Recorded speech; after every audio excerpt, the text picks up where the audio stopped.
Hello dear students, I welcome all of you to Hope Digital. बेटा आज एक नए टॉपिक के साथ आपके सामने आया हूं। टॉपिक का नाम है थर्मोडायनामिक्स। आपके बोर्ड्स या आपके नीट या जेई के कंपैरिजन में काफी इंपॉर्टेंट टॉपिक रहने वाला है ये।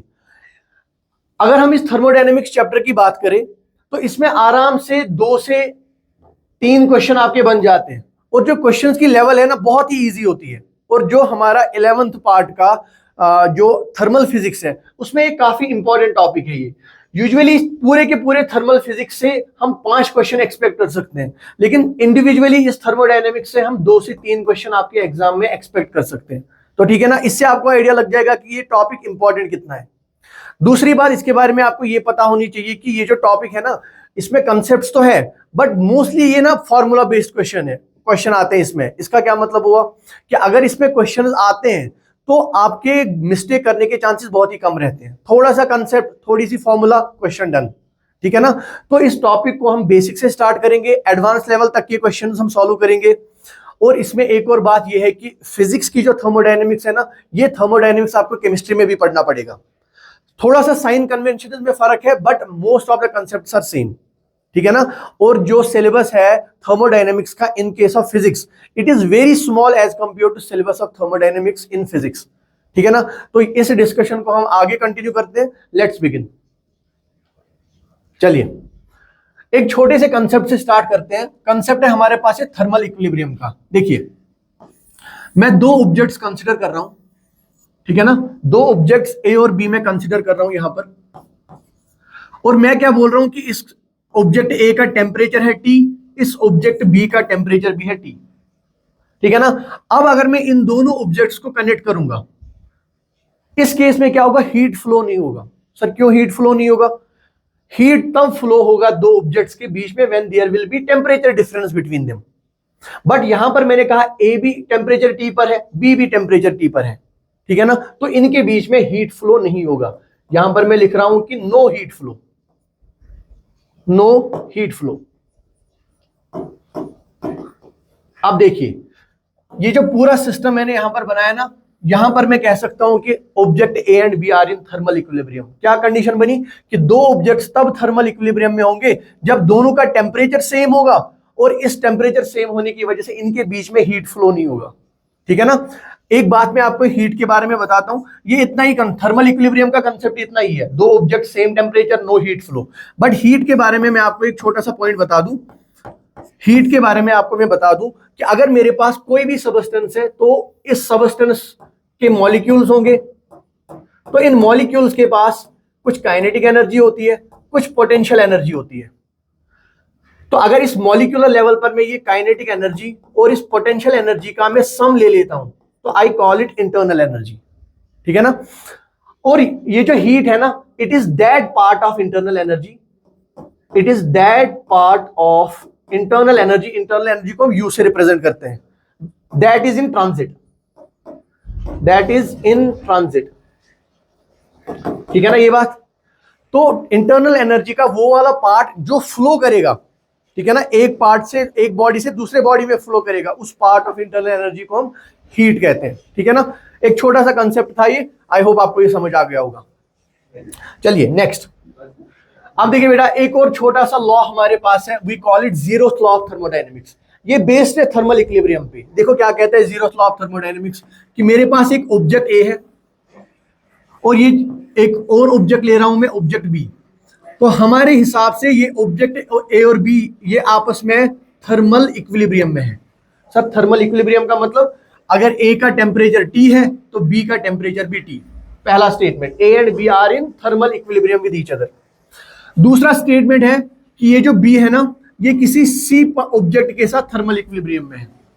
It is again in thermal equilibrium with C. Sir फिर से बताइए थर्मल इक्विलिब्रियम का मतलब। थर्मल इक्विलिब्रियम का मतलब अगर बी का टेम्परेचर टी तो सी का टेम्परेचर भी टी ही होगा।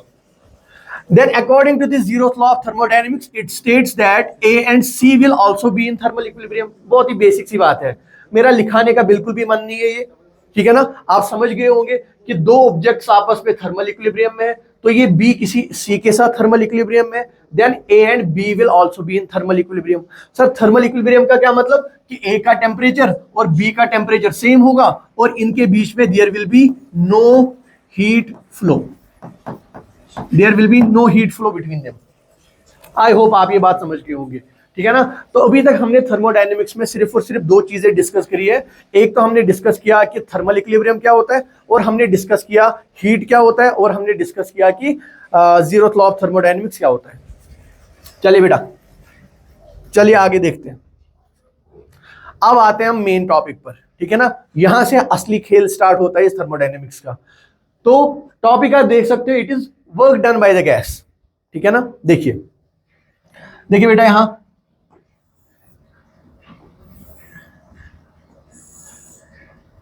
एक कंटेनर बना रहा हूं मैं ये, ठीक है ना। इस कंटेनर के अंदर कुछ गैस रखा हुआ है, ये देखिए कुछ गैस रखा हुआ है इस कंटेनर के अंदर। लेकिन इस कंटेनर को मैंने यहां पर एक पिस्टन की मदद से बंद किया हुआ है। ये देखिए ये एक पिस्टन है। तो विजुअलाइज करने की कोशिश कीजिए आप कि हमारे पास एक सिलेंड्रिकल कंटेनर है, ठीक है ना। सिलेंड्रिकल मतलब बेस इसकी सर्कुलर होगा, टॉप भी सर्कुलर होगा। इस सिलेंडर के अंदर कुछ गैस भरा हुआ है मैंने, और इसके ऊपर मैंने एक लिड रखा हुआ है। लेकिन ये जो लिड है ना, ये मूवेबल है, so we call it a piston. It can go up, it can go down depending upon the conditions. तो ये देखिए बेटा, ये मैंने कोई गैस लिया हुआ इस कंटेनर के अंदर, ये ऊपर से मैंने एक पिस्टन रखा हुआ है। इस पिस्टन का एरिया मान लो ए है, कैपिटल ए, ठीक है ना। मैं मान रहा हूं कि इस कंडीशन पर ये जो पिस्टन है ना, it is in equilibrium, and we know that in case of physics equilibrium means net force is zero. जरा देखते हैं इस पर फोर्स क्या लग रहा है। पहले तो गैस की वजह से प्रेशर होगा, सबसे पहले तो गैस की वजह से प्रेशर होगा। I will call it P gas. हमें पता है ना, अगर एक कंटेनर के अंदर हमने कुछ गैस रखा हुआ है तो वो गैस इस कंटेनर की वॉल्स पर यूनिफॉर्मली प्रेशर एक्सर्ट करेगा। कितना प्रेशर एक्सर्ट करेगा ये मैं आपको ऑलरेडी बता चुका हूं कि pressure exerted by a gas is 1/3 rho VRms²। मैंने आपको ये भी सिखाया है कि ये जो VRms होता है ना, रूट मीन स्क्वायर वेलोसिटी, ये बराबर होता है √3RT/m, 3RT/m। तो अगर ये वैल्यू में यहां सब्स्टिट्यूट कर दूं तो हमें पता चलेगा कि pressure is directly proportional to temperature. जितना जितना टेम्परेचर बढ़ेगा गैस का, उतना वो प्रेशर एक्सर्ट करेगा ज्यादा, कहां पर, on the walls of the container. ये बात क्लियर है ना। तो देखिए यहां पर क्या होगा, ये जो पिस्टन है ना, इसके ऊपर प्रेशर कितना लग रहा है। सर ये जो प्रेशर है, प्रेशर तो होता है फोर्स पर यूनिट एरिया, बिल्कुल सही। तो फोर्स कितना होगा, प्रेशर इंटू एरिया। तो मुझे बताओ इस गैस के प्रेशर की वजह से पिस्टन पर कितना फोर्स लग रहा होगा अपवर्ड। तो आप कहोगे sir P gas multiplied by area of the piston. Sir but आपने तो कहा कि ये पिस्टन इक्विलिब्रियम में है, तो इक्विलिब्रियम के लिए ऊपर से भी कुछ फोर्स होना चाहिए। बिल्कुल, ऊपर तो एयर है ना, अगर एयर है तो एटमॉस्फेरिक होगा, यानी ऊपर से लग रहा है PATM मल्टीप्लाइड बाय एरिया। नीचे से लग रहा है पी गैस इंटू एरिया, ऊपर से लग रहा है PATM इंटू एरिया। इक्विलिब्रियम आ गया। अब देखिए मैं क्या कर रहा हूं, मैं यहां पर एक बर्नर ले रहा हूं, ठीक है ना। एक बर्नर ले रहा हूं मैं यहां पर, मैंने इस कंटेनर को हीट किया। ये जो यहां पर मैंने छोटा सा थर्मोडायनेमिक सिस्टम बनाया है, मैंने इसको हीट किया। सर हीट करने से क्या होगा, हीट करने से गैस का टेम्परेचर बढ़ जाएगा। सर उससे क्या होगा, ये देखो गैस का टेम्परेचर बढ़ा तो गैस का प्रेशर भी बढ़ जाएगा। गैस का टेम्परेचर बढ़ा, गैस का प्रेशर भी बढ़ जाएगा। जब गैस का प्रेशर बढ़ा, इसका मतलब देखो PATM इंटू ए, ये तो कांस्टेंट है ना। एटमॉस्फेरिक प्रेशर को तो हम चेंज नहीं कर सकते, लेकिन गैस का इंटरनल प्रेशर जो ऊपर की तरफ लग रहा था, ये वेरी करेगा, अब ये इंक्रीज होगा। किसकी वजह से इंक्रीज होगा, हीट करने की वजह से। तो अब यहां पर फोर्सेस में इंबैलेंस होगा। ये देखिए बेटा, ये हमारे पास था पिस्टन जिसका एरिया था ए, इस पर ऊपर की तरफ फोर्स लग रहा था P गैस इंटू ए, और यहां से लग रहा था PATM इंटू ए।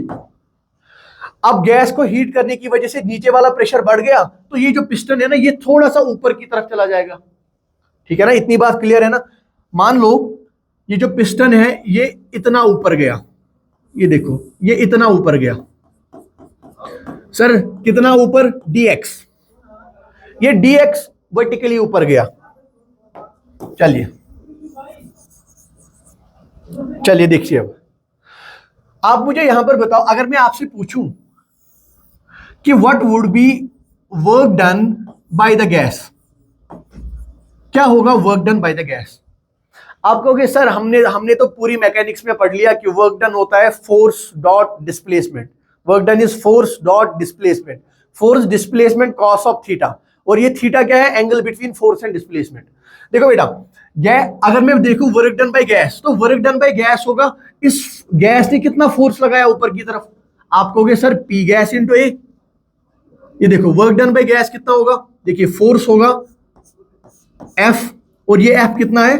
P gas into area.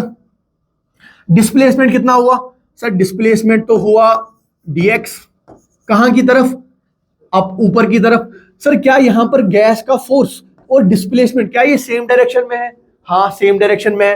Gas चाह रहा है इस पिस्टन को ऊपर ले जाऊं, और ये पिस्टन जा भी ऊपर ही रहा है, ये देखिए ऊपर की तरफ जा रहा है। तो यहां पर ये जो थीटा होगा कॉस ऑफ थीटा, तो ये कॉस ऑफ जीरो नहीं बन जाएगा, और cos zero is 1, cos zero is. I hope आपको ये वर्क डन का बेसिक कंसेप्ट समझ आ गया होगा। यहाँ पर कि हमने क्या किया, इनिशियली मैंने एक कंटेनर लिया, उसमें कुछ गैस रखा, और उस गैस के ऊपर मैंने रखा हुआ है एक पिस्टन, ठीक है ना। Initially the piston is in equilibrium, that is नीचे की तरफ से जो ऊपर की तरफ फोर्स है और ऊपर से जो नीचे की तरफ फोर्स है वो बराबर है। मैंने इस सिस्टम को हीट अप किया, हीट अप करने की वजह से gas it tries to expand, तो ये ऊपर की तरफ प्रेशर बढ़ाएगा, और ऊपर की तरफ जब पिस्टन पर प्रेशर बढ़ेगा तो ये पिस्टन थोड़ा सा ऊपर चला गया। कितना ऊपर चला गया? dx, छोटा सा डिफरेंशियल एलिमेंट लिया मैंने। अब देखिए, अब इसको समराइज करते हैं इस बात को। अगर मैं यहां पे लिखूं कि dw होता है छोटा सा work done, small work done by the gas, small work done by the gas किसके बराबर होगा? बताइए बेटा किसके बराबर होगा? ये बराबर होगा फोर्स डॉट dx के बराबर, ठीक है ना। अब देखिए फोर्स कितना है हमारे पास यहां, आप कहोगे सर पी गैस इंटू ए, dx, ये dx से वर्टिकली कितना डिस्प्लेस हुआ, और डॉट के बदले क्या लिखेंगे? Cos of zero. Sir cos zero क्यों? क्योंकि फोर्स लग रहा है ऊपर की तरफ, डिस्प्लेसमेंट भी हो रहा है ऊपर की तरफ। अब देखिए बेटा, तो ये आ गया हमारे पास P गैस इंटू ए इंटू dx, क्योंकि इस cos जीरो का वैल्यू तो 1 है, तो ये आ गया हमारे पास छोटा सा work done by the gas. ध्यान रखना, अगर मैं यही आपसे पूछूं कि work done bye atmospheric pressure क्या होगा, आप कहोगे सर एटमॉस्फेरिक प्रेशर तो नीचे की तरफ फोर्स लगा रहा है, लेकिन पिस्टन तो ऊपर जा रहा है, तो वहां पर ये cos थीटा नहीं cos 180 होता, और cos 180 -1 होगा, ठीक है ना। चलिए अब देखो, इस प्रेशर ऑफ गैस को मैं क्या लिख सकता हूं बेटा? इसको देखिए, यहां पर मुझे आप बताओ, ये जो ADX आया ना यहां पर ADX, जरा इस पे थोड़ा सा ध्यान लगा कि ये ADX है क्या? ये ADX देखो है क्या? सर A तो हमें पता है कि ये जो पिस्टन था हमारे पास, ये जो पिस्टन है हमारे पास, इसका एरिया है। ये DX क्या है? ये तो वर्टिकल डिस्प्लेसमेंट हुआ ये। सर यहां से हमें थोड़ा सा आइडिया लग रहा है, यहां से हमें थोड़ा सा आइडिया लग रहा है कि ये जो A इंटू dx है ना सर, ये तो ये वाला वॉल्यूम है, ये तो ये वाले वॉल्यूम की हम बात कर रहे हैं। क्या मतलब हुआ इसका? ये जो यहां पर A इंटू dx है ना, area of piston into vertical displacement of piston, it is actually change in the volume. Initially कितना वॉल्यूम था? इनिशियली तो वॉल्यूम ये वाला पार्ट था, ये देखिए इनिशियली ये वाला वॉल्यूम था। फाइनली वॉल्यूम कितना बढ़ा? सर ये वाला इसमें बढ़ गया, ये इसमें बढ़ गया, तो बेटा यही तो होगा ना change in volume, this will be change in volume. तो यहां पर हमें क्या मिला? ADX। तो मैं इस ADX को क्या लिख सकता हूं? I can write here P gas, और ADX की जगह मैं लिखूंगा DV, DV is change in the volume. तो हमें क्या मिला? छोटा सा work done by the gas is equal to how much? छोटा सा work done by the gas is equal to P gas into DV। अगर मैं ऐसे ही छोटे छोटे छोटे छोटे सारे डिफरेंशियल एलिमेंट्स को सम करूं और सबके लिए वर्क डन कैलकुलेट करूं, तो टोटल वर्क डन क्या आएगा? सर ये तो बहुत ही बेसिक सी बात है कि total work done by the gas is what? Is integration of P gas into DV, और इंटीग्रेशन की लिमिट्स क्या होगी? From initial volume to final volume, and this is your answer. This is equation for work done by the gas. तो क्या हमें पता चला? Work done by the gas is integration of PdV, where P is pressure exerted by the gas and dV is change in the volume. अब यहां पर ध्यान रखना, ये जो चेंज इन वॉल्यूम है ना, it can be positive, it can be negative. Sir क्या मतलब? अगर देखिए ये गैस एक्सपैंड कर गया तो इसका dV तो बड़ा होगा, सॉरी पॉजिटिव होगा. अगर यही गैस कंप्रेस कर गया तो चेंज इन वॉल्यूम अब नेगेटिव होगा. इसका मतलब हमें ये समझ आया कि ये जो work done by the gas है ना, इट कैन बी पॉजिटिव और इट कैन बी नेगेटिव. तो इन दो पॉइंट्स पर हम आगे का डिस्कशन करेंगे, ठीक है ना. On the basis of change in volume, on the basis of change in volume, on the basis of nature of change in volume, whether it is positive or it is negative, we can define two types of work here. One will be positive work and another will be negative work. देखिए बेटा, हमें पता चला अभी तक कि work done by gas is equal to integration of PdV. P is here pressure exerted by the gas from initial volume up to final volume. अगर मैं कह रहा हूं कि ये जो dV है ना, चेंज इन वॉल्यूम, ये चेंज इन वॉल्यूम है पॉजिटिव, या मैं कह रहा हूं कि चेंज इन वॉल्यूम है नेगेटिव, ठीक है ना. चेंज इन वॉल्यूम पॉजिटिव है, इसका मतलब है एक्सपेंशन, इसका मतलब है एक्सपेंशन. ये देखिए, अगर बेटा ये dV हमारे पास पॉजिटिव हुआ तो ये सारा का सारा इंटीग्रल पॉजिटिव बन गया, तो यहां पर हमारे पास work done by the gas आ गया positive. Work done by the gas क्या आया? पॉजिटिव. अब देखिए बेटा, देखिए जल्दी से मैं ये डायग्राम फिर से बना लेता हूं. यहां पर ये हमारे पास पिस्टन था, this was the piston and this is the gas, this is the gas. देखिए ये पिस्टन, इस पिस्टन पर दो तरह के फोर्सेस लग रहे हैं. एक तो गैस की वजह से बाहर की तरफ फोर्स लग रहा है, एक तो एटमॉस्फेयर की वजह से नीचे की तरफ फोर्स लग रहा है. अब मुझे बताइए ये पिस्टन कब ऊपर जाएगा, गैस कब एक्सपैंड करेगा? आप कहोगे सर जब प्रेशर एक्सर्टेड बाय गैस ज्यादा होगा. तो हम यहां पर कहते हैं इस पॉजिटिव वर्क को हम कहते हैं it is work done by the gas. We call it work done by the gas, क्योंकि गैस ने ही इस पिस्टन को ऊपर की तरफ मूव कराया. दूसरा केस ले रहा हूं मैं यहां पर dV is negative. Sir dV is negative का क्या मतलब है? dV इज नेगेटिव, अगर देखो पहले मैंने इस सिस्टम को हीट किया था तो इस पर प्रेशर बढ़ गया था, इसलिए पिस्टन ऊपर गया था. अब अगर मैं इस सिस्टम को कूल करूंगा, कूल करने से क्या होगा? टेम्परेचर कम हो जाएगा गैस का, प्रेशर कम हो जाएगा गैस का, तो ये पिस्टन है ना थोड़ा सा नीचे आ जाएगा. इस केस में dV तो नेगेटिव आ गया. Sir dV is equal to negative का मतलब है कंप्रेशन, गैस कंप्रेस हो रहा है. दूसरा पॉइंट भी हो गया. इस केस में अगर dV नेगेटिव आया, dV इज नेगेटिव, तो integration of P into dV is negative, so work done is negative, work done is negative. इस केस में हम कहते हैं work done on the gas, work done on the gas. तो आपको क्या समझ आया? अगर गैस का प्रेशर ज्यादा है तो ये पिस्टन ऊपर जाएगा, गैस एक्सपैंड करेगा, work done by the gas. अगर अंदर वाला प्रेशर कम है एटमॉस्फेयर से तो ये पिस्टन नीचे आएगा, तो it is negative work and it is work done on the gas. ये जो यहां पर मैंने दो चार पॉइंट लिखे हैं ना, ये आपको ध्यान में रखने हैं, तो आपका सारा ये साइन कन्वेंशन इसका सही हो जाएगा.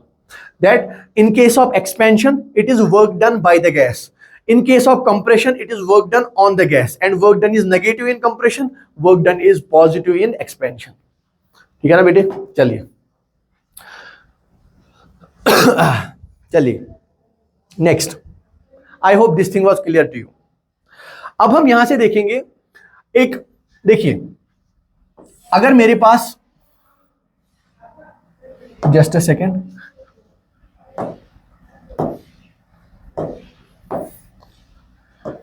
देखिए बेटा ये मेरे पास एक थर्मोडायनेमिक सिस्टम है. इस थर्मोडायनेमिक सिस्टम के ऊपर यहां पर मैंने एक पिस्टन रखा हुआ है और यहां अंदर मैंने कुछ गैस रखा हुआ है, सम अमाउंट ऑफ गैस. इस गैस का प्रेशर मान लो P1 है, वॉल्यूम मान लो V1 है, टेम्परेचर मान लो T1 है. ठीक है ना?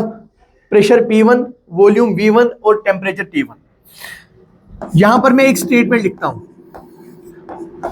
a set of values for pressure, temperature and volume of a thermodynamic system is called state of the system, is called state of the system। तो अगर आपके पास कोई भी थर्मोडायनेमिक सिस्टम है, उस थर्मोडायनेमिक सिस्टम का अगर आपको पता है कि प्रेशर इतना है, वॉल्यूम इतना है, टेम्परेचर इतना है, तो ये जो तीनों सेट ऑफ वैल्यूज है ना, इनको हम कहते हैं स्टेट ऑफ द सिस्टम। तो अगर मैं आपसे कहूं इस थर्मोडायनेमिक सिस्टम का स्टेट क्या है, आप कहोगे सर इसका pressure P1, volume V1, temperature T1। अब मैंने कुछ किया, कुछ कूलिंग किया, मैंने हीटिंग किया, प्रेशर बढ़ाया, प्रेशर कम किया, एनीथिंग, और मैंने इसी थर्मोडायनेमिक सिस्टम को यहां पर लाया। अब देखिए क्या हुआ, मैंने जो भी इसमें चेंजेस लाई ना, अब इसका प्रेशर बन गया P2, वॉल्यूम बन गया V2, टेम्परेचर बन गया T2। तो क्या मैं इसको बोलूं this is state 1, this is state 1 and this is state 2। ये बन गए हमारे पास स्टेट 1 और स्टेट 2। ध्यान रखना, स्टेट 1 से स्टेट 2 में जाने के हमारे पास इन्फिनिटी नंबर ऑफ वेज है। क्या ध्यान से सुनना इस बात को, स्टेट 1 से स्टेट 2 में जाने के हमारे पास इन्फिनिटी नंबर ऑफ वेज है, ठीक है ना। लेकिन हमारे केस में हम सिर्फ और सिर्फ 5 चीजें पढ़ते हैं, सिर्फ और सिर्फ 5 तरीके पढ़ते हैं कि हम एक स्टेट से दूसरे स्टेट में कैसे जाए। सर कौन से तरीके? उन तरीकों को हम नाम देते हैं थर्मोडायनेमिक प्रोसेसेस। क्या नाम देते हैं? Thermodynamic processes. हमारे पास पहली प्रोसेस आती है आइसोकोरिक प्रोसेस, उसके बाद आती है आइसोबारिक प्रोसेस, तीसरी क्या आती है? आइसोथर्मल प्रोसेस, चौथी क्या आती है? पॉलीट्रॉपिक, और लास्ट वाली क्या आती है? एडियाबैटिक। तो हमारा जो थर्मोडायनेमिक्स का सारा डिस्कशन है ना, वो इन 5 प्रोसेसेस के इर्द गिर्द ही घूमता है। ये 5 प्रोसेसेस हमें एक एक करके पढ़नी है, isochoric, isobaric, isothermal, polytropic and adiabatic, ठीक है ना। चलिए एक और बात मैं आपको बता दूं, यहां पर बता दूं। ये देखिए, आप लोगों ने मैथमेटिक्स में पढ़ा होगा कि जो इंटीग्रेशन है ना, इंटीग्रेशन, इससे हमें क्या मिलता है? Integration gives us area under the curve, area under the curve, ठीक है ना। क्या मतलब इसका? अगर मेरे पास यहां पर एक ग्राफ है ऐसे, मान लो ये x है, यहां से y है, और ये ग्राफ ऐसे है कुछ, पर अगर मैं इंटीग्रेशन से दिखाना चाहूं ना, इंटीग्रेशन से मुझे पता चलेगा कि इस पॉइंट से लेकर इस पॉइंट तक क्या एरिया है इसके अंदर, ये एरिया हमें पता चलता है।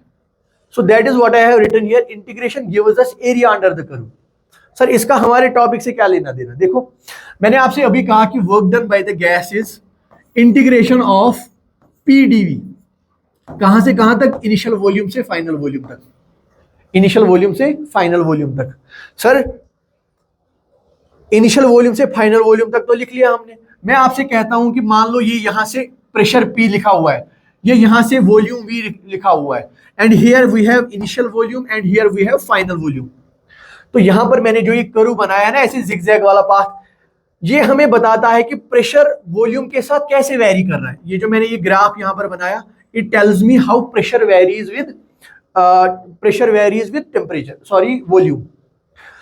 तो इस इक्वेशन के हिसाब से area under PV curve, area under PV curve gives us what? It gives us work. तो ये जो area under this PV curve है ना, यहां पर this will give us what? This will give us work done. ये बात ध्यान में रखना, इससे क्वेश्चंस आपके इजी हो जाएंगे। कल को आपको कोई इक्वेशन दिया होगा और आपको कहा जाएगा एरिया निकालो इसका, तो अगर आपको वो प्लॉट करना आ गया तो इसके नीचे का एरिया देख लो, it will be the work done, ठीक है ना। अब देखिए यहां से ये इक्वेशन हमने डिराइव की थी कि work done is integration of PdV, और इंटीग्रेशन हमें क्या देता है? Area under the curve. किसके अंडर एरिया? सॉरी किसके अंडर का area? Sir pressure versus change in volume का। एक साइड से प्रेशर को प्लॉट करो, दूसरे साइड से वॉल्यूम को प्लॉट करो, तो आपको मिल जाएगा, ठीक है ना। उसका जो ग्राफ होगा उसके अंडर जो एरिया होगा, it will give you the work done. ये एक छोटी सी बात है, बस आप नोट कर लेना इसको। चलिए, जैसे कि मैंने आपसे कहा था कि एक थर्मोडायनेमिक सिस्टम से दूसरे थर्मोडायनेमिक सिस्टम तक जाने के लिए हमारे पास इन्फिनिटी मेनी पाथ्स अवेलेबल है, बट हमारे सिलेबस में सिर्फ और सिर्फ 5 चीजें हैं। मैंने आपको लिखाया था 5, और 5 में भी सबसे पहली प्रोसेस है आइसोकोरिक। ठीक है ना, इसको मैं थोड़ा सा इजी करता हूं आपके लिए। इस आइसोकोरिक प्रोसेस को दूसरा नाम दिया जाता है आइसोवोल्यूमिक प्रोसेस। सर क्या मतलब हुआ इसका आइसोवोल्यूमिक प्रोसेस का? आइसोवोल्यूमिक प्रोसेस मतलब है कि अगर हम स्टेट ए से स्टेट बी में जाएंगे, देखिए ये हमारे पास एक थर्मोडायनेमिक सिस्टम है, ये हमारे पास एक थर्मोडायनेमिक सिस्टम है। मान लो इसका स्टेट में डिफाइन करता हूं as V1, T1 and P1, volume V, temperature T and pressure P। ठीक है ना, this is how I defined it. अब मैं आपसे बोल रहा हूं कि मैंने इसका स्टेट चेंज किया। देखिए मैंने स्टेट चेंज किया। सर स्टेट चेंज करने का क्या मतलब है कि अब इसके पास प्रेशर, वॉल्यूम और टेम्परेचर का डिफरेंट वैल्यू होगा, या मान लो एक भी चेंज हुआ तब भी डिफरेंट स्टेट है, तीनों चेंज हुए तब भी डिफरेंट स्टेट है। अब देखिए मैं बोल रहा हूं कि इसका इनिशियली प्रेशर था P1, अब इसका प्रेशर हो गया P2, यानी प्रेशर इज चेंज नाउ। इसका टेम्परेचर था T1, अब इसका टेम्परेचर हो गया T2। इसका इनिशियली वॉल्यूम था V1, फाइनली भी वॉल्यूम V1 ही होगा। कुछ आइडिया आया? जब मैंने थर्मोडायनेमिक सिस्टम को एक स्टेट से दूसरे स्टेट में लाया, मेरे सारे वैल्यू स्टेट के चेंज हुए, लेकिन वॉल्यूम पहले भी V1 था, लास्ट में भी V1 है। अगर मैं आपसे कहूं मुझे बताओ चेंज इन वॉल्यूम कितना आया, आप कहोगे सर बाद में भी V1 है, पहले भी V1 है, तो V1 माइनस V1 इज 0। तो क्या मैं ऐसे लिख दूं कि change in volume is equal to 0? Sir जब भी किसी चीज का चेंज 0 है तो मैं लिख दूं कि ये वॉल्यूम होगा constant, this volume will be constant. तो बस हो गया ना isochoric process define. So isochoric process is any such process in which if we take a system from one state into another state, its volume does not change। ठीक है ना ये बात, इसका वॉल्यूम चेंज नहीं होगा। चलिए एक और बात, मान लो मैं यहां से वॉल्यूम प्लॉट कर रहा हूं और यहां से टेम्परेचर प्लॉट कर रहा हूं। यहां से मैंने वॉल्यूम प्लॉट किया, यहां से टेम्परेचर प्लॉट किया। अब आप थोड़ा सा ध्यान लगाओ और मुझे बताओ कि टेम्परेचर के इंक्रीज या डिक्रीज होने से वॉल्यूम पर क्या असर पड़ेगा इन केस ऑफ आइसोकोरिक प्रोसेस। फिर से सुनना, वो टेम्परेचर के चेंज होने से, बढ़ने या घटने से मुझे आप बताओ वॉल्यूम पर क्या चेंज होगा। सर प्रोसेस कौन सी है? आइसोकोरिक। सर आपने तो कहा आइसोकोरिक प्रोसेस में वॉल्यूम चेंज ही नहीं होता, वॉल्यूम इज ए कांस्टेंट। हाँ, तो अगर वॉल्यूम का वैल्यू इनिशियली ये है तो फाइनली भी वॉल्यूम यही रहेगा। तो मैंने क्या किया प्लॉट, मान लो यहां पर कुछ वैल्यू V1 है, जैसे मैंने V1 लिया था यहां पर। तो सर आप टेम्परेचर को बढ़ाओ, टेम्परेचर को घटाओ, वॉल्यूम पहले भी V1 था, बाद में भी V1 ही रहेगा। ठीक है ना ये बात। दूसरी बात यहां पर देखो, अगर मैं ये वाला ग्राफ लूं, राइट साइड वाला, राइट साइड की तरफ जाते हुए टेम्परेचर क्या हो रहा है बेटा? टेम्परेचर इंक्रीज हो रहा है। आप देखो राइट साइड की तरफ जाते हुए टेम्परेचर इंक्रीज हो रहा है, तो मैं यहां पर लिख सकता हूं ये जो राइट साइड की तरफ करू जाएगा, I will call it isochoric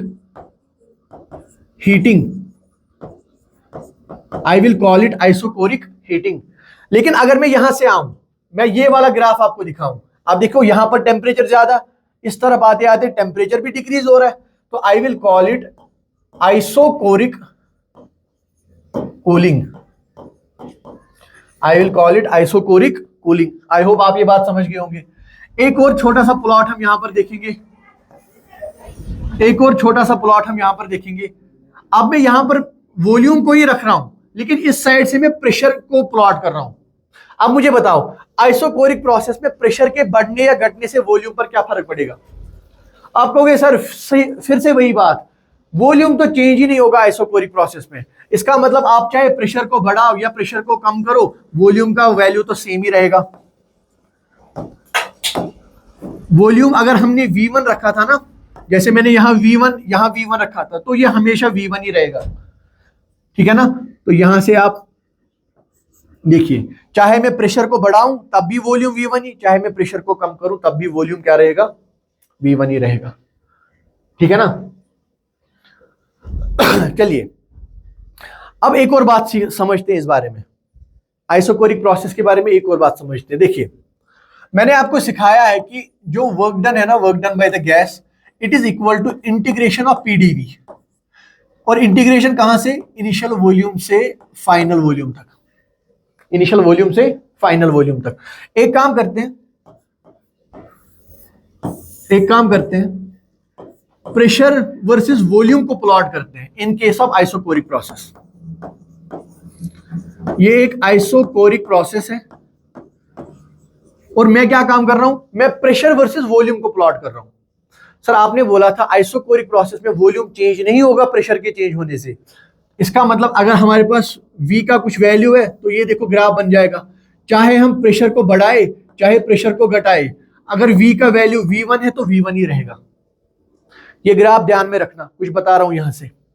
देखो बेटा, अगर मैं अभी अब आपको कहूं कि आप मुझे बताओ work done by gas in case of isochoric process में वर्क डन बाय गैस बताओ। आप कहोगे सर सिंपल सी बात है, integration of P into dV। कहां से कहां तक, इनिशियल वॉल्यूम से फाइनल वॉल्यूम तक। मुझे बता बेटा ये dV क्या होता है आइसोकोरिक प्रोसेस के केस में, सर 0। अगर मैं यहां पर dV की जगह 0 लिख दूं, तो work done by the gas भी क्या आएगा, work done by the gas आएगा 0। सर ये कैसा स्टेटमेंट बन गया, आइसोकोरिक प्रोसेस में work done by the gas is always 0। क्यों, क्योंकि वॉल्यूम चेंज ही नहीं हो रहा है। जब वॉल्यूम चेंज ही नहीं होगा, आप देखो मैंने आपको कहा था वर्क डन कैसे आता है, वर्क डन आता है फोर्स इंटू डिस्प्लेसमेंट। जब डिस्प्लेसमेंट ही नहीं हुआ, वॉल्यूम चेंज ही नहीं हुआ, तो F इंटू 0 तो 0 ही आएगा, तो वही तो वर्क डन इज 0 है। इसी चीज को हम ग्राफिकली भी समझते हैं। सर हमने कहा था कि ये जो वर्क डन है ना, ये होगा एरिया अंडर PV कर्व। ये देखो ये रहा PV कर्व, ये है P, ये V। आइसोकोरिक प्रोसेस के लिए कैसा बना, ऐसा एक ऊपर की तरफ जाती हुई लाइन।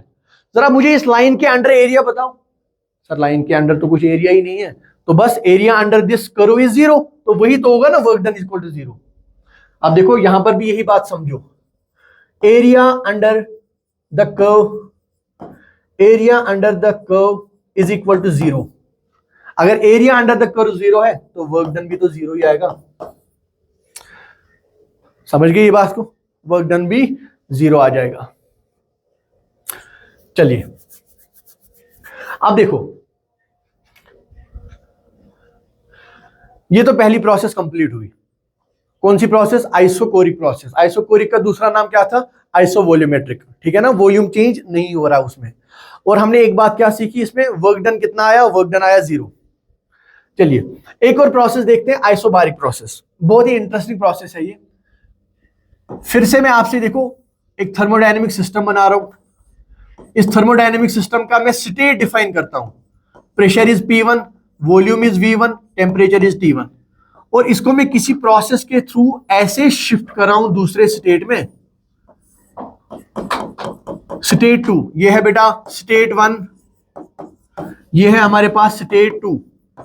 इसको मैंने किसी ऐसे तरीके से शिफ्ट किया दूसरे स्टेट में कि इसका वॉल्यूम तो V2 बन गया, V1 से V2, टेम्परेचर तो T1 से T2 बन गया, लेकिन प्रेशर पहले भी P1 था, बाद में भी P1 ही होगा, बाद में भी P1 भी होगा। एक और बात मुझे बीच में याद आई, मैं आपको यहां पर दिखा दूं। जब आपके न्यूमेरिकल्स में ये आइसोकोरिक प्रोसेस है ना, it is not always necessary कि आपको वहां दिया होगा कि it is an isochoric process. कभी आपको आइडेंटिफाई भी करना पड़ जाए। और आप आइडेंटिफाई कैसे करोगे, आपको दिया होगा कि जो पिस्टन है ना, पिस्टन समझ रहे हो ना, ये मूवेबल जो ये सर्कुलर रिंग था, ये जो पिस्टन है ना इट इज फिक्स्ड, ऐसा लिखा होगा। अगर मूवेबल पिस्टन फिक्स कर दिया हुआ है हमने, तो ना तो ये पिस्टन ऊपर जाएगा ना नीचे जाएगा, तो वॉल्यूम तो चेंज ही नहीं होगा। या आपको कहा जाए, या आपको ऐसे कहा होगा कि आपको कहा हो geometry of the container, geometry of the container is rigid, यानी इसका जो ज्योमेट्री है, शेप, साइज है, वो चेंज नहीं होगा। तो इन दोनों केसेस का मतलब होगा क्या कि ये एक आइसोकोरिक प्रोसेस है। ठीक है ना, क्वेश्चन आइडेंटिफाई करने में इजी हो जाएगा। चलिए अब हम बात करते हैं आइसोबारिक प्रोसेस की। तो आइसोबारिक प्रोसेस में मैंने आपसे कहा कि हम एक स्टेट ऑफ सिस्टम से दूसरे स्टेट में ऐसे जाएंगे कि हमारा जो प्रेशर है सिस्टम का वो कांस्टेंट रहेगा। सर क्या मतलब हुआ? dp is equal to 0, change in pressure is equal to 0। Change in pressure 0 है तो pressure is equal to constant. ये देखिए प्रेशर हमारे पास क्या आ गया? कांस्टेंट। ठीक है ना। जब हमने केटीजी डिस्कस किया था तो मैंने आपको काइनेटिक थ्योरी में बोला था कि जो हम काइनेटिक थ्योरी ऑफ गैसेस या थर्मोडायनेमिक्स पढ़ते हैं, यहां पर जो गैसेस हम यूज कर रहे हैं ना, जो गैस देखो इस कंटेनर के अंदर है, तो हम आइडियल गैसेस यूज करते हैं यहां पर। और आप लोगों को पता होगा कि आइडियल गैस को हम कैसे रिप्रेजेंट करते हैं mathematically, PV is equal to NRT. ठीक है ना। This is pressure of thermodynamic system या volume of the gas, n is number of moles, r is gas constant and t is temperature in Kelvin। ठीक है ना। देखिए यहां पर हमें पता चला आपकी प्रेशर तो, चेंज इन प्रेशर तो 0 है या प्रेशर कांस्टेंट है। अगर मैं आपसे यहां पर कहूं कि आप यहां पर आइडियल गैस इक्वेशन लगाओ, तो आप कहोगे sir PV is equal to NRT, ये तो आइडियल गैस इक्वेशन है। बिल्कुल सही। आइसोबारिक प्रोसेस में सर ये प्रेशर तो कांस्टेंट है, pressure is constant. Sir number of moles भी कांस्टेंट, आर भी कांस्टेंट, गैस कांस्टेंट है ये। तो क्या मैं ऐसे लिख दूं V is equal to N R divided by P into T. ठीक है सर, लिख दिया। अगर N भी कांस्टेंट, R भी कांस्टेंट, P भी कांस्टेंट, तो मैं लिख दूं V is equal to some constant C times T, और मैं इसको +0 कर दूं। कोई दिक्कत है इसमें? सर क्यों +0 क्यों कर दिया? आप देखो कुछ आपको मिलता जुलता चीज यहां पे मिलेगा। ये बना मेरे पास y is equal to mx plus C. Sir ये क्या होता है y is equal to mx plus C? y is equal to mx plus C is equation of a line. Equation of a line जहां पर ये m क्या है हमारे पास? इट इज स्लोप, और ये c क्या है? c is y intercept. इसको प्लॉट करते हैं, इसको प्लॉट करते हैं। मैंने यहां से वॉल्यूम v को रखा, देखो इनको मैप करो, आप मैप करो इन सारे टर्म्स को। y की जगह मैंने वॉल्यूम रखा, x एक्सिस पर मैंने टेम्परेचर रखा। ठीक है ना। ये जो यहां पर 0 लिखा है ना मैंने, c इज y इंटरसेप्ट, यानी जो मैं ये कर्व प्लॉट करूंगा, ये जो y वाला एक्सिस है ना, इसको कहां पर कट करेगा? तो c तो 0 है यहां पर, यानी ये graph it will be passing through origin, यानी a straight line passing through origin. और इस स्ट्रेट लाइन का स्लोप कितना होगा? इसका जो m है ना स्लोप, वो बराबर होगा c के, और c कितना है? nr by P, nr divided by p। तो देखो बेटा इस पर दो तीन बार क्वेश्चन आ चुके हैं नीट में। इस ऐसे ग्राफ बनाया हुआ था और आपसे कहा गया था इसका स्लोप बताओ, या आपको ऐसा बोला गया होगा कि आइसोबारिक प्रोसेस में अगर v और t के बीच में हम प्लॉट करेंगे ग्राफ को, उसका स्लोप बताओ कितना होगा। ठीक है ना, बहुत ही बेसिक सा क्वेश्चन है ये। आई होप आप समझ गए होंगे इस बात को। चलिए अगली बात है हमारे पास कि work done in case of isobaric process.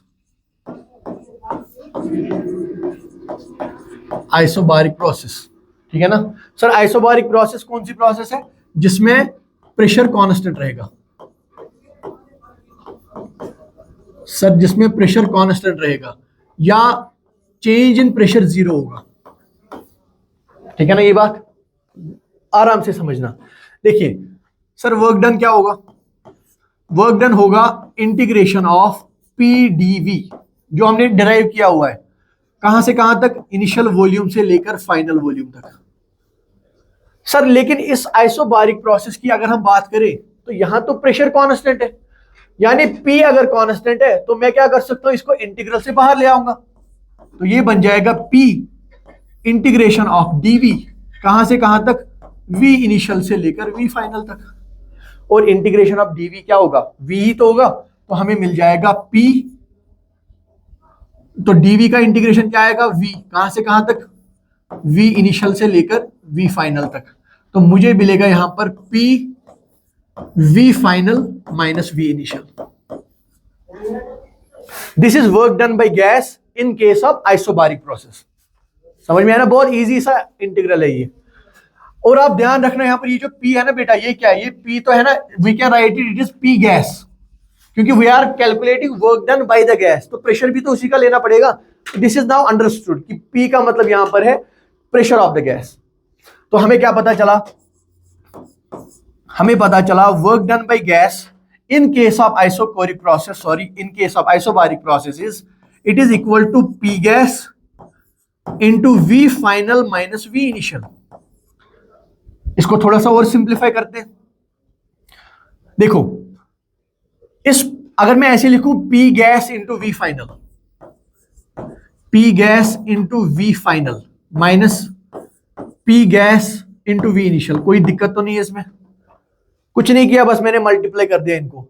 अब मुझे बताओ आइडियल गैस इक्वेशन हमारे पास क्या है, आइडियल गैस इक्वेशन है PV is equal to nRT। यहां पर देखो P गैस तो कांस्टेंट है, यानी इनिशियली भी P गैस P है, फाइनली भी सेम है, लेकिन वॉल्यूम चेंज हो रहा है। तो मुझे बताओ यहां पर P गैस इंटू VF, इसके बदले में लिख सकता हूं ऐसे nRT फाइनल, क्योंकि फाइनल वॉल्यूम की बात हो रही है तो टेम्परेचर भी फाइनल ही होगा, N और R तो कांस्टेंट ही है।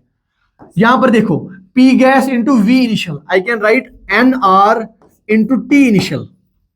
आई होप आपको ये बात समझ आई होगी। बस कुछ नहीं, आइडियल गैस इक्वेशन का यूज किया मैंने। तो यहां से आप NR को कॉमन ले आओ, तो यहां पर बचेगा T final minus T initial. तो फाइनली आपको मिला work done by gas in case of isobaric processes NR T final minus T initial, और इस T final minus T initial को मैं डेल्टा T लिख सकता हूं। This is our answer, work done by gas in case of isobaric processes NR delta T। ठीक है ना। मैं आपको सजेस्ट करूंगा कि ये जो लास्ट में हमें रिजल्ट मिले ना, अगर आपको ये याद रहता है ना तो बहुत ही बढ़िया बात है। अगर आपको अभी स्टार्टिंग में याद ना रहे तो जब भी आपको वर्क डन का प्रॉब्लम आए, you start from here. In case of any thermodynamic process, work done is what, integration of PDV. Work done is what, integration of PDV. ठीक है ना।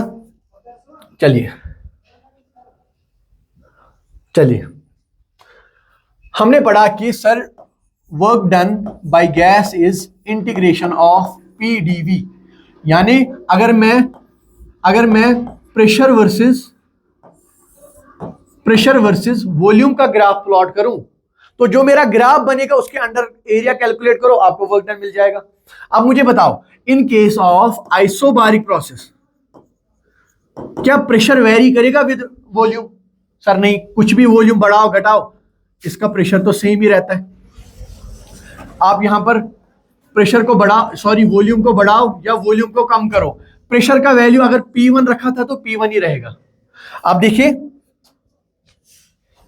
आप देखिए ये जो यहां की तरफ प्रोसेस है ना, I can call it isobaric expansion, और यहां पर क्या होगा, आइसोबारिक कंप्रेशन, क्योंकि यहां से वॉल्यूम कम हो रहा है, यहां से वॉल्यूम एक्सपेंड हो रहा है। तो अगर ये ग्राफ बना ना मेरे पास और मैं चाहता हूं ये प्रेशर और वॉल्यूम के अंडर एरिया क्या है, तो मुझे वर्क डन देगा। तो एरिया अंडर दिस कर्व, जो इसके अंडर ये एरिया होगा, it will give me what, it will give me this work done. और वर्क डन कितना है, वर्क डन वही आएगा NR डेल्टा T के बराबर।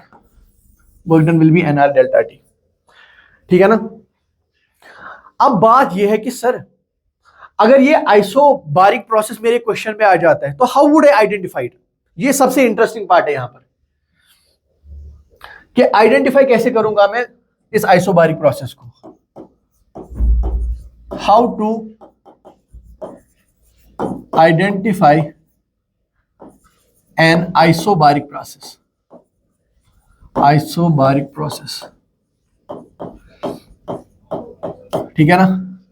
तो इसके लिए मैं आपको एक स्टेटमेंट लिखाता हूं कि यहां पर देखिए, मैंने आपसे अभी कहा ना कि ये एक आइसोबारिक प्रोसेस है।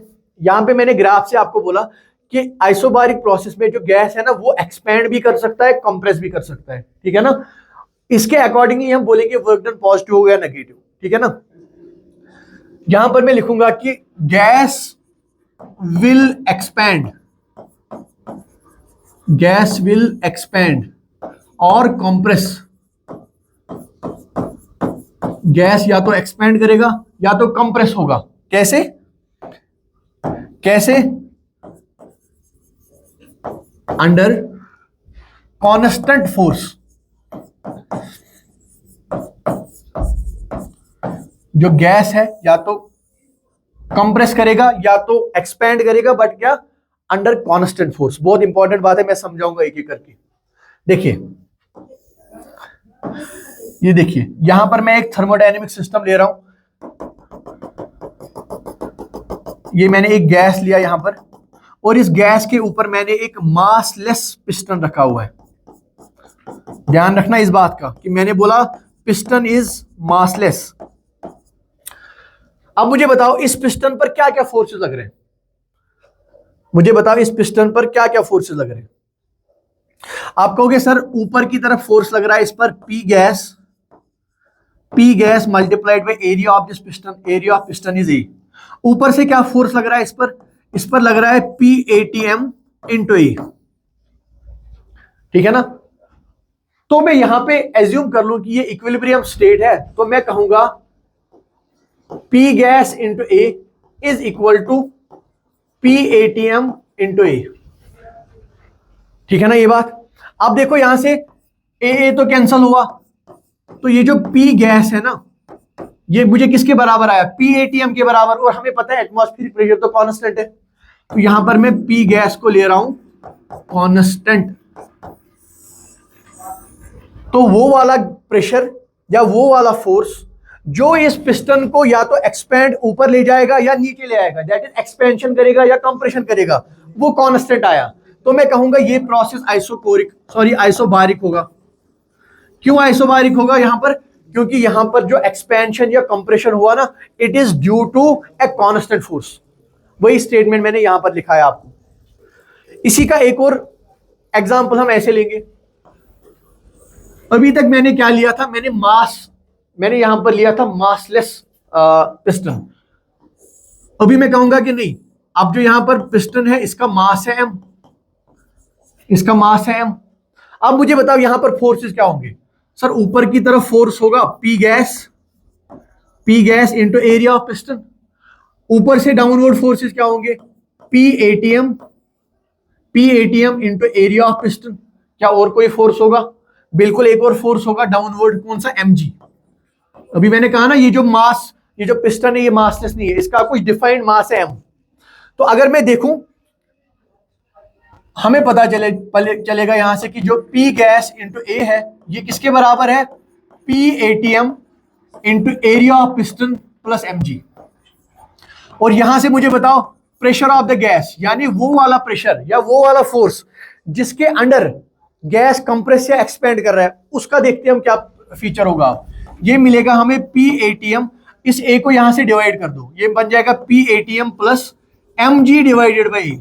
अब मुझे बताओ क्या PATM कांस्टेंट है? सर बिल्कुल कांस्टेंट है। क्या mg बाई A कांस्टेंट है? बिल्कुल कांस्टेंट है। तो दो कांस्टेंट्स का सम भी क्या होगा? कांस्टेंट ही होगा। तो यहां से हमें पता चला कि वो वाला प्रेशर जिसके अंडर गैस कंप्रेस या एक्सपेंड करेगा, इट इज कांस्टेंट। ये फिर से कांस्टेंट है। Again this is example of isobaric process. Again example of isobaric process. तो दो एग्जांपल मैंने आपको बोला कि जहां पर प्रोसेस आइसोबारिक होगा। अब एक ऐसा एग्जांपल भी देखते हैं जहां पर आइसोबारिक नहीं होगा। Let's see. चलिए देखिए,